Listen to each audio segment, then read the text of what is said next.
विषयान् पुंसः संगस्तेषुपजायते संगात् संजायते कामः कामात् क्रोधोऽभिजायते। विषयों का चिंतन करने वाले पुरुष की उन विषयों में आसक्ति हो जाती है। आसक्ति से उन विषयों की कामना उत्पन्न होती है और कामना में विघ्न पड़ने से क्रोध उत्पन्न होता है। श्री कृष्ण यहाँ पर कहते हैं कि इच्छाओं के बारे में ज्यादा सोचने से व्यक्ति विषयों के माया जाल में फंस जाता है।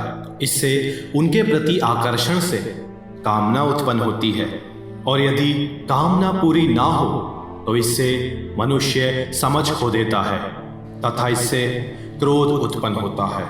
क्रोधाद् भवति सम्मोहः सम्मोहात् स्मृति विभ्रमः स्मृतिभ्रंशात् बुद्धिनाशो बुद्धिनाशात् प्रणश्यति। रागद्वेषा विमुक्तैस्तु विषयानिन्द्रियैश्चरन् आत्मवश्यैर्विधेयात्मा प्रसादमधिगच्छति। क्रोध से अत्यंत मूढ़ भाव उत्पन्न होता है। मूढ़ भाव से स्मृति का भ्रम होता है। स्मृति में भ्रम हो जाने से बुद्धि अर्थात ज्ञान शक्ति का नाश हो जाता है तथा बुद्धि का नाश हो जाने से सर्वनाश हो जाता है। परंतु अपने मन को नियंत्रण में रखने वाला साधक राग द्वेष रहित इंद्रियों द्वारा विषयों में विचरण करता हुआ अंतःकरण की प्रसन्नता को प्राप्त होता है।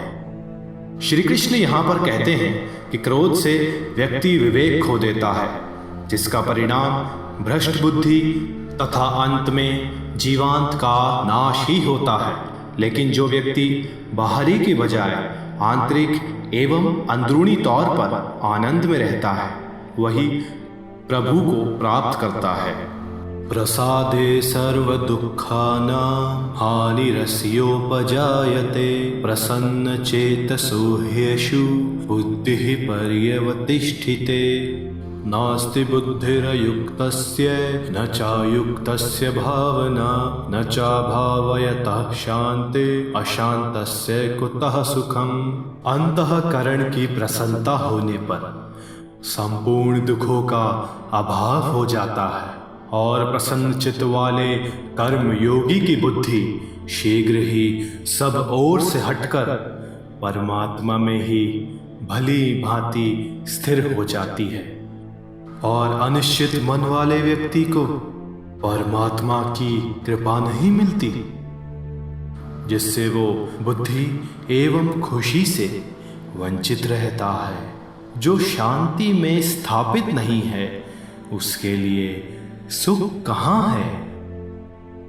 श्री कृष्ण यहाँ पर कहते हैं कि जो व्यक्ति अंदर से प्रसन्न है उसके संपूर्ण दुख समाप्त हो जाते हैं तथा ऐसे व्यक्ति की एकाग्रता भी उसके लक्ष्य एवं परमात्मा में एकाग्र रहती है।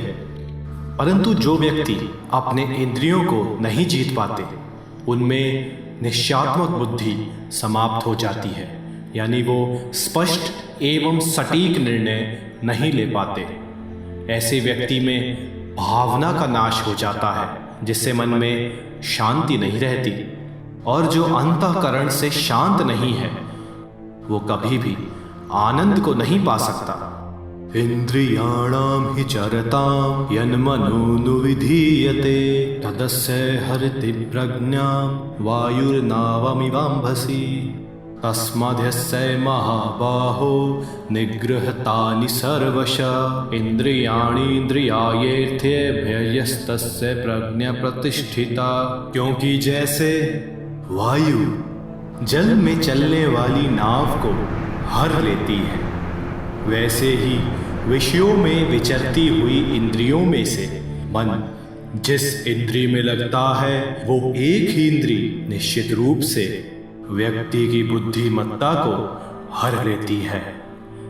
इसीलिए हे महाबाहो जिस पुरुष की इंद्रियों के विषय में सब प्रकार से निग्रह हुई हैं उसी की बुद्धि स्थिर है, श्री कृष्ण यहाँ पर बताते हैं कि जैसे वायु जल में चलने वाली एक नाव की दिशा पलट देती है, वैसे ही मन को विचलित करने वाली सिर्फ एक इंद्रिय मनुष्य की बुद्धि का विनाश कर देती है। इसलिए इंद्रियों पर काबू पाना बहुत आवश्यक है, क्योंकि जब तक इंद्रियों से होने वाली इच्छाओं पर पूरी तरह से रोक नहीं लगा दी जाए, तब तक मनुष्य की बुद्धि स्थिर एवं एकाग्र नहीं हो सकती। या निशा सर्वभूतानां तस्यां जागर्ति संयमी, यस्यां जागृति भूतानि सा निशा पश्यतो मुनेः।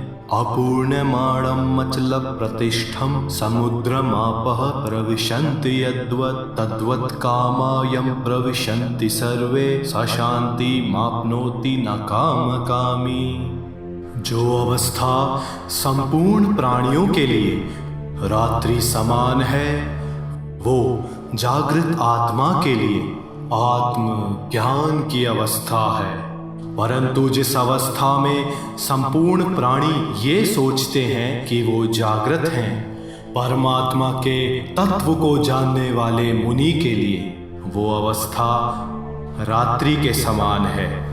जैसे कि नाना नदियां अचल प्रतिष्ठा वाले समुद्र में समा जाती हैं, वैसे ही जागृत आत्मा भी उसके भीतर बह रही इच्छाओं की धारा से अछूती रहती है। ऐसा पुरुष ही परम शांति को प्राप्त होता है, भोगों को चाहने वाला नहीं। श्री कृष्ण यहाँ पर कहते हैं कि जो सबके लिए रात है, उस रात में योगी परमात्मा एवं ज्ञान के लिए तप करता है अथवा जागता है। लेकिन जो भोग रूपी सांसारिक सुख है, जिसके लिए संसार में सब जागते हैं, वो सुख ज्ञानी पुरुष के लिए रात्रि के समान है। आगे वो कहते हैं, जैसे अनेक प्रकार की नदियां महासागर को विचलित न करते हुए उसमें समा जाती हैं, वैसे ही स्थिर बुद्धि वाले व्यक्ति में सारे भोग उसे विचलित न करते हुए समा जाते हैं। विहाय कामानिह सर्वान् पुमाक्षरति निःस्पृह, निर्ममो निरहंकारः स शान्तिमधिगच्छति। एष ब्राह्मी स्थितिः पार्थ नैनां प्राप्य विमुह्यति, स्थित्वस्यामन्तकालेऽपि ब्रह्म निर्वाणमृच्छति। जो पुरुष संपूर्ण कामनाओं को त्याग कर स्वामित्व रहित, अहंकार रहित और स्पृहा रहित हुआ विचारता है, वही शांति को प्राप्त कर सकता है। हे पार्थ, ये ब्रह्म को प्राप्त हुए पुरुष की स्थिति है। इसको प्राप्त होकर योगी कभी मोहित नहीं होता और अंतकाल में भी इस ब्रह्म स्थिति में स्थित होकर ब्रह्मनाद को प्राप्त होता है। श्री कृष्ण कहते हैं कि जो व्यक्ति कामना, इच्छाओं एवं घमंड का त्याग करता है और ना ही इनसे किसी भी तरह का मोह रखता है, वही शांति को प्राप्त होता है। कामयाब वही होता है जो अंतःकरण में सम्मिलित कर्म करता है। श्री कृष्ण आगे कहते हैं कि हे अर्जुन, जो ऐसा करने में सफल होता है, वही ब्रह्म ज्ञान को प्राप्त करता है। ब्रह्म ज्ञान अर्थात परम सत्य। आगे श्री कृष्ण अपने जवाब को पूर्ण करते हैं और कहते हैं, ये सभी लक्षण उन पुरुषों के हैं जो अपनी बुद्धि को स्थिर रखकर अपने लक्ष्य को प्राप्त करते हैं। इस प्रकार दिव्य श्रीमद् भगवत गीता का दूसरा अध्याय सांख्य योग की समाप्ति होती है। इस अध्याय में हमने कर्म, योग एवं ज्ञान के महत्व को जाना। आने वाले अध्यायों में हम ये जानेंगे कि किस प्रकार भगवान श्री कृष्ण हमें ज्ञान रूपी इस महासागर में कौन से नए ज्ञान का अवसर प्रदान करते हैं।